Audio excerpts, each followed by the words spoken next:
Ciao Milena. Ciao Ale, Ciao, ciao.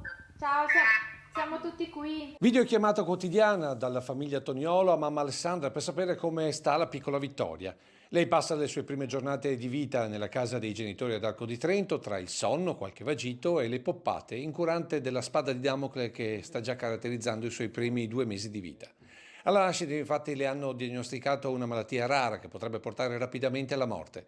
Malattia di Krabbe, questo è il nome, appena si manifesta inizia ad alterare il sistema nervoso centrale. L'unica soluzione è un trapianto di midollo osseo o di cellule staminali da cordone ombelicale.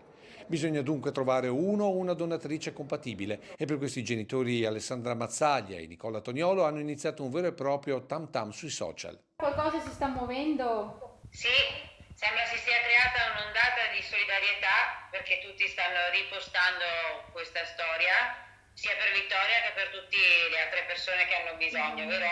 Sì, È ottimista mamma Alessandra mentre allatta la piccola Vittoria, perché già in tanti stanno diffondendo l'appello che è partito anche dalla famiglia del marito Nicola originario di Mogliano.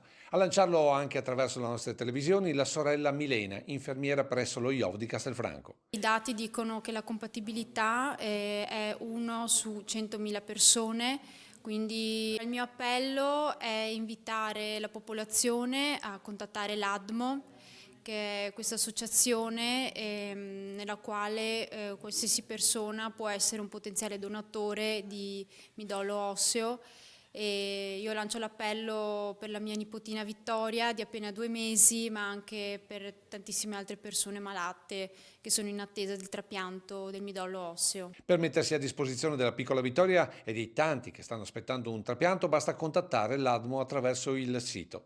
Ci sarà poi un piccolo prelievo di sangue e l'iscrizione alla lista dei donatori. Effetti collaterali? No, effetti collaterali non ci sono, l'unico effetto collaterale è che hai salvato una vita.